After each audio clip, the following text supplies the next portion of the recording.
Welcome to 2K Sports. I'm Damon Bruce. Glad to have you with us. Wednesday in the NBA. It's going to be Grant Hill and the Phoenix Suns up against Baron Davis and the Cleveland Cavaliers. And now, here's my friend Kevin Harlan and the rest of the 2K crew. I'll check back with you at the break with the HB Halftime Report. The NBA on 2K Sports welcomes you to Wednesday afternoon basketball. This is Kevin Harlan alongside Clark Kellogg and Steve Kerr. And our State Farm starting lineups. Here's a look. First for the Suns. Nash runs the point with Dudley at the 2. And they've got Marcin Gortat out there, the big man at the center. He's a big part of that presence down low. That's Hill, and it's Fry in at the 4 slot. And then for the Cleveland Cavaliers, Baron Davis and Anthony Parker pair up in the backcourt. And fill in the paint, the big man, Anderson Varejao. They utilize his abilities to maintain that presence under the rim. Then there's Caspi, and it's Jamison in at the power forward. Yep, I think it's pretty clear the higher you get, the harder the fall is to the bottom. And the Cavs found that out last year as they tried to rebuild, and it was as unpleasant as a season could be.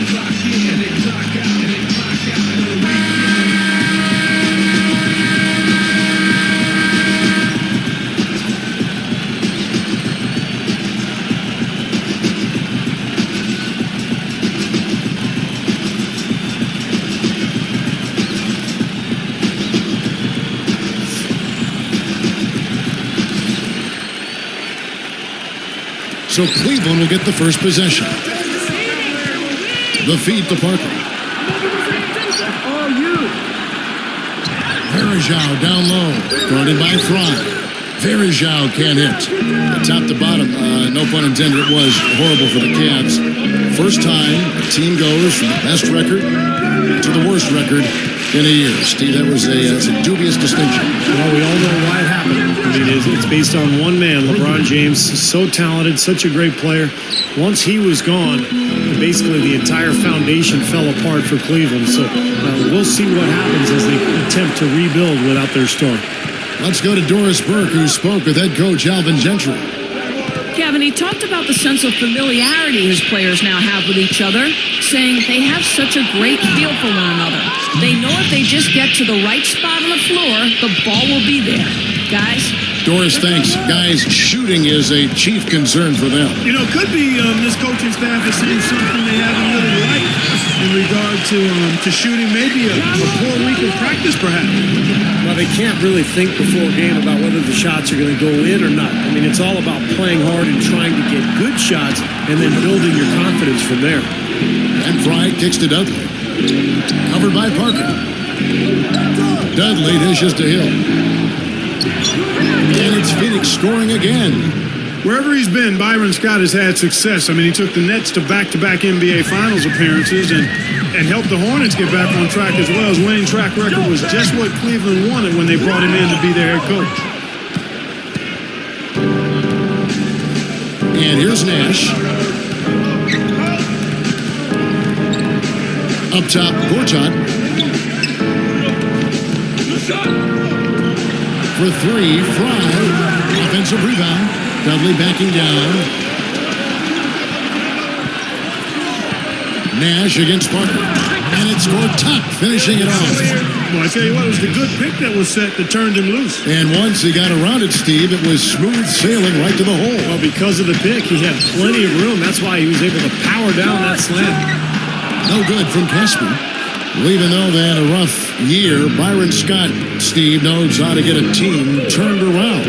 And when the Cavs lost LeBron James last year, they knew it was going to be tough. So Byron came in, did a nice job of establishing a program, establishing a style, and really keeping things moving forward as the season went on. It was a tough season for everybody, but I thought Byron Scott did a nice job kind of keeping them afloat. Straight up, blocked. The Suns on offense. They've gone on a 10-2 run, not allowing much.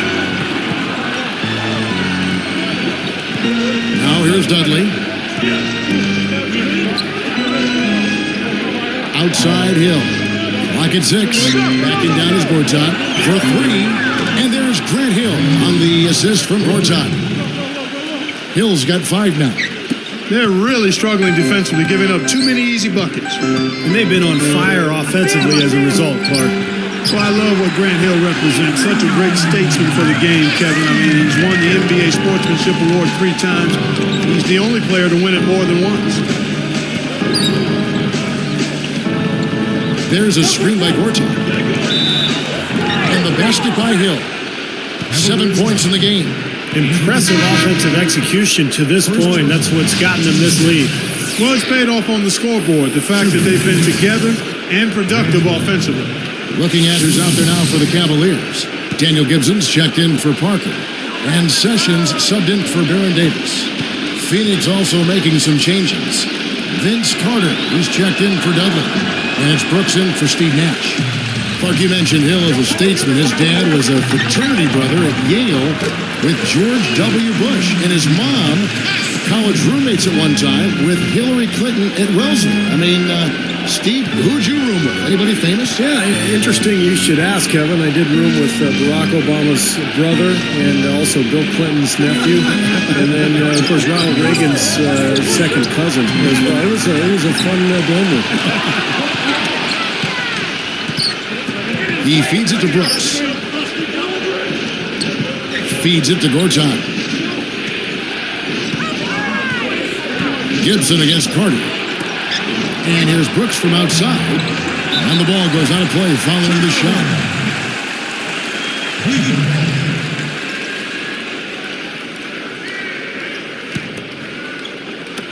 There's 37 seconds left in the first. And Gibson kicks to Sessions. He gathers. Back to Gibson. Brooks covering. Gibson passes to Sessions. Hill pulls it in. And here are the Suns now. They're on a 15-6 run. From past the arc. The second chance effort. And the layup is up and in. Hill's got 9. They have wasted no time building this lead. They've been solid at both ends. Yeah, they look really focused and ready, intense, together, composed. I mean, they've been hot out of the gate.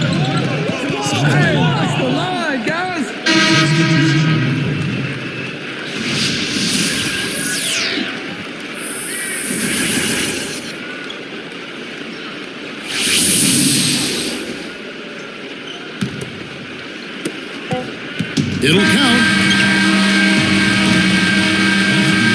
And a double-digit lead on the scoreboard as we end the first quarter of play. 6. The Suns on top, up by 11. And I thought the defense was key here for this club. They really tightened up and made it difficult on their opponent. How about the help on the drives and rotations? I mean, they've really been in sync as a unit.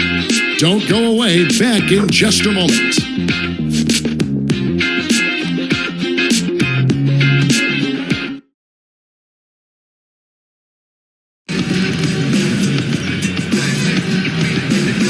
Well, not exactly a close game so far, but as the second quarter starts here, plenty of time for a comeback.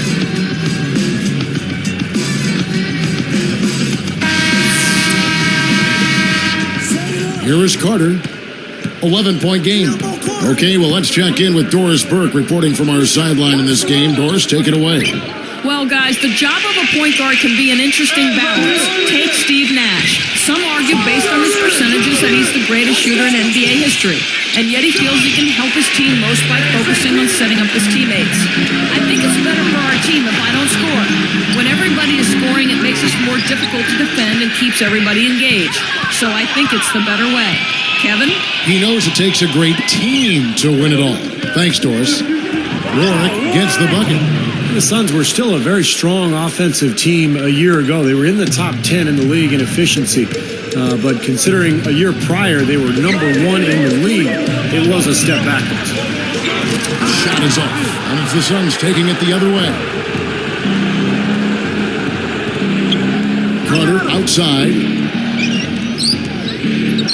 The 3. And a rebound goes to the Cavaliers. Well, Clark, for the Suns, you talk about their offense taking a step back, and Steve just kind of illustrated that with some numbers. Of course, losing Amari Stoudemire was a huge factor. Yeah, Steve Nash had to carry the load offensively, and credit him for that top 10 ranking. I mean, he was a big reason why they also ranked top 3 in assists. And first time out of the game called for Phoenix. It was inevitable that it would be a struggle for the Cavs last year, guys. I still don't think anybody saw what was coming with them out west.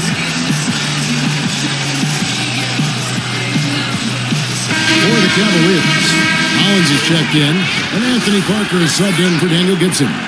Gortat's checked in for the Suns. Nash comes in for Aaron Brooks.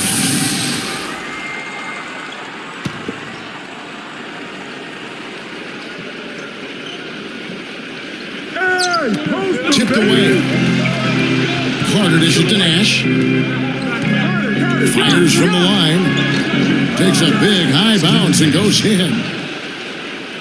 Nash has got 5. We talk about the Cavs, Clark, and out west against the Western Conference. Just 4 wins in 30 games. Steve, that was the worst total in the league. And he puts it down with authority. Spike slam cam for another angle. Well, he took that one to the rack with some purpose. I'll say beautiful dunk there, Steve. Yeah, how about the agility? Just the power and the skill. Impressive.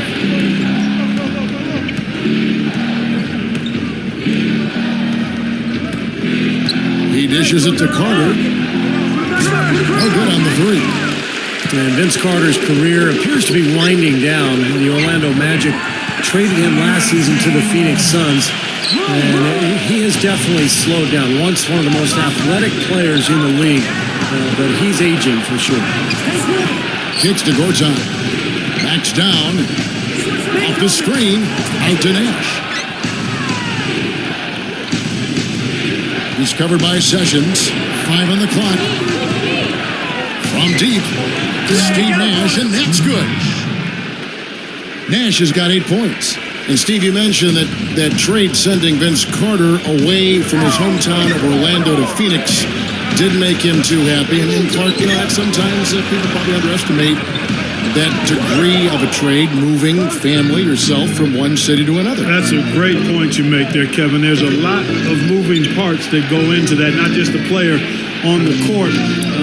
He is getting a little worried, perhaps, that he's at the end of the window for him maybe winning the championship. A trade from the Magic to the Suns wasn't going to exactly help in that pursuit of a ring. And it's blocked. Nash with it. 8 points for him. And 2 free throws coming up as he misses that one. Drawing the whistle and a lot of contact there. You know, one of the things I love about Steve Nash, although he is right-handed, he loves to use that little pull-up jumper he has when he's going to his left. He's pretty ambidextrous, and I think that goes back to all of the time he spent playing soccer. He's equally balanced on both sides of his body, and I see that with a lot of soccer players.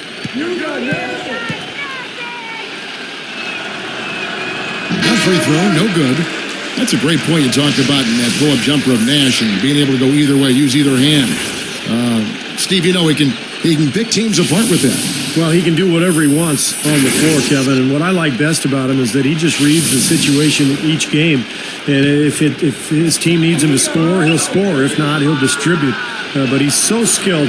There's not anything that he can't do on the floor. Oh, my God. Well, last season, the Suns' road record dipped well below 500, 17-24. And that's one of the reasons they were on the outside looking in when it came to playoff time. Verajao down low. Gortat's there. From 11 feet away. That is good. Verajao's got his first bucket in this one. Steve, that's your old team, the Suns. They could put on a show, certainly. They always have with Nash. But Clark, they couldn't get enough wins on the road. 17-24, as Steve just said.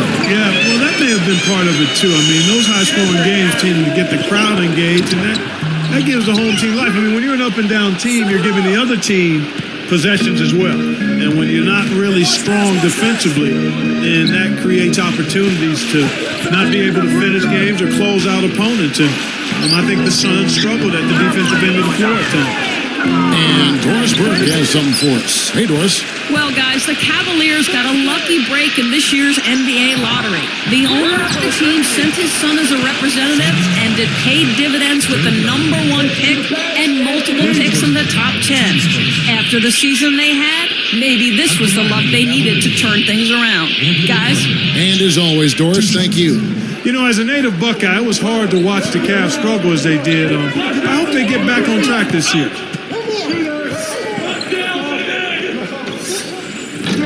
Free throw good by Parker. Well, prior to last season, the Suns decided to let Amari Stoudemire leave for free agency. They were concerned that with all of his injuries, they just couldn't justify giving him a long-term big deal. Robin Lopez is checked in for Gortat. Both good from the line that time. And Steve, that's what, I'm sure you'd agree, that's what makes this Sun story so interesting. They let Amari go to the Knicks, but then they turned around with a completely different front office and spent almost as much on Jennings Frye, Josh Childress, and Clark Hakeem Warwick. It seemed at times a little confusing. Yeah, baffling would be another word to use there. I mean, historically, those mid-level deals for average players can be just as risky.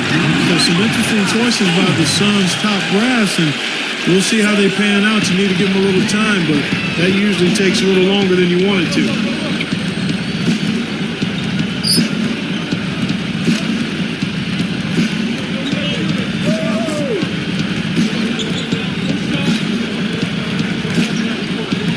He kicks it to Douglas. There's the three. Can't get it to go. And we finish one half of basketball. Suns lead by 9.